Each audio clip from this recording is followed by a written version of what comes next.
முதல் உலக போர் எல்லாம் முடிவடைந்த சூழலிலே அந்த அதிகாரத்திற்காகவும் பணத்திற்காகவும் அதேவேளை பதவிக்காகவும் நான் தான் பெரியவன் என்று சொல்லி அதை நிரூபிப்பதற்காகவும் நாடுகளுக்கு நாடை சண்டை போட்டு வீரர்கள் இறந்து பணம் எல்லாம் போய் பொருள்லாம் நாசமாகி அழிவு இருந்தக்கூடிய சமயத்தில் தான் 11ஆம் பத்திநாதர், எப்பா நீங்க விரும்புகின்ற அரசாட்சி இப்படி பதவிக்கான பொருளுக்கான அரசாட்சியாக இருக்கக்கூடாது, மாறாக அன்பிற்கான அருளிற்கான ஒரு இரக்கத்திற்கான அரசாட்சியாக இருக்க வேண்டும் என்று சொல்லித்தான் ஆண்டவர் தாமே இந்த இயேசு அரசர் கிறிஸ்து அரசர் என்ற விழாவை கொண்டாட நம்மை அழைப்பு விடுக்கின்றார். அப்போ பாருங்க, அதிகார அரசு அல்ல, மாறாக அன்பின் அரசை நீங்கள் கொண்டாட வேண்டும் என்று சொல்லி தான் அந்த சூழலிலே கிறிஸ்துவை நீங்கள் அரசராக ஏற்றுக்கொள்ள வேண்டும்.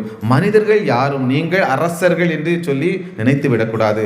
மனிதர்களாக பிறந்த நாம் ஒவ்வொருவரும் அவருக்கு பணிவிடை செய்கின்ற பணியாளர்களே நினைக்க வேண்டும்.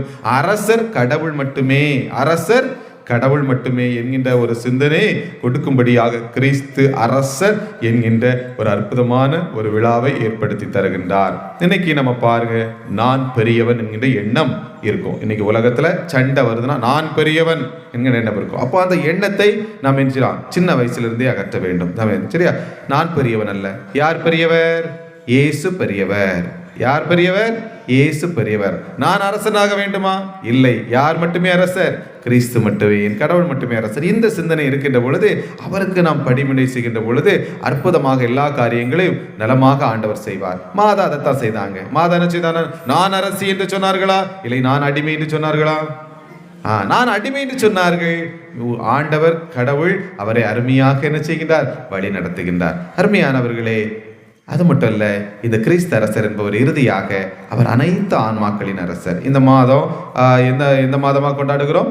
ஆன்மாக்களின் மாதமாக கொண்டாடுகிறோம். எனவே இங்கே நாம் மரித்தவர்களுடைய அந்த புகைப்படங்களை நீங்கள் இங்கே வைத்திருக்கிறீர்கள் ஆண்டவருடைய பீடத்திற்கு முன்பாக.